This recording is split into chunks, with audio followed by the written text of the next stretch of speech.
Halo Tipers, selamat datang di video pembelajaran dengan judul Membuat Presentasi yang Efektif. Dalam memperoleh presentasi yang efektif, terdapat beberapa tahapan yang terdiri dari perencanaan, persiapan, dan presentasi. Pada video kali ini, kita akan membahas tentang tahap perencanaan. Yuk simak bersama-sama. Adapun tujuan pembelajaran pada video kali ini yaitu mahasiswa dapat memahami tahapan perencanaan serta mampu memahami 4 faktor yang perlu dipertimbangkan dalam membuat presentasi yang efektif. Yang akan kita bahas pada video kali ini adalah tahap perencanaan yang di dalamnya terdiri dari audiens, tujuan, konten, dan strategi. Pada tahap perencanaan dalam membuat media presentasi yang efektif terdiri dari 4 faktor yang harus dipertimbangkan, mulai dari audiens, konten, tujuan, dan strategi. Yuk kita simak bersama-sama. Yang pertama ada audiens. Audiens berperan sangat penting. Apabila tidak ada audiens, sebuah presentasi tidak akan bisa dilakukan. Oleh karena itu, kita harus mengetahui berbagai karakteristik dari audiens. Yang pertama adalah cakupan grup. Apakah seorang audiens berasal dari sebuah komunitas, perusahaan, atau lembaga pendidikan? Yang kedua, kita harus mengetahui usia audiens. Apakah usianya masih anak-anak, remaja, dewasa, atau bahkan sebuah lansia?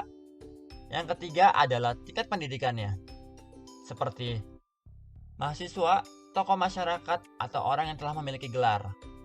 Yang keempat adalah pengetahuan dan keterampilan.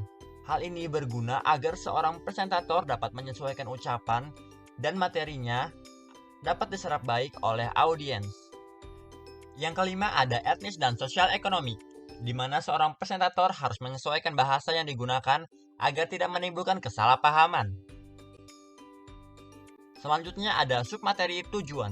Kita harus mengetahui dan menentukan apa yang Anda ingin audiens Anda lakukan, ketahui, dan rasakan dari presentasi Anda. Tujuan terbagi menjadi 3 kategori. Yang pertama adalah kognitif, di mana kunci keberhasilannya adalah pengetahuan dari audiens bertambah setelah mengikuti presentasi dari Anda. Yang kedua adalah afektif, yang berkaitan dengan perasaan dan apresiasi. Contoh sifatnya adalah saling menghargai, menghormati, menanggapi, dan menilai. Yang ketiga adalah psikomotorik, yaitu keinginan yang akan diperoleh oleh audiens, seperti menjahit, mendesain, kelihayan dalam melayani klien, dan sebagainya. Submateri yang ketiga adalah konten atau isi. Konten dapat disusun sesuai dengan tujuan yang ingin dicapai, dan pemahaman audiens bertambah setelah memahami materi yang disampaikan.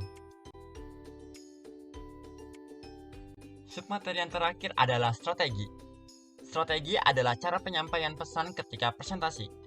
Kita harus paham kapan berbicara menggunakan gambar visual, audio, dan video dalam penyampaian presentasi, sebagai upaya menjaga tingkat fokus audiens sekaligus menjadi daya tarik dari presentasi Anda.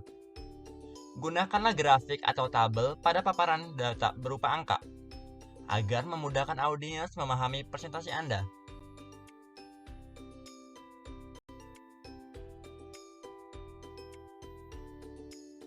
Itu dia tahapan perencanaan dalam membuat presentasi yang efektif. Nantikan tahapan persiapan dan presentasi pada video-video berikutnya. Terima kasih dan sampai jumpa.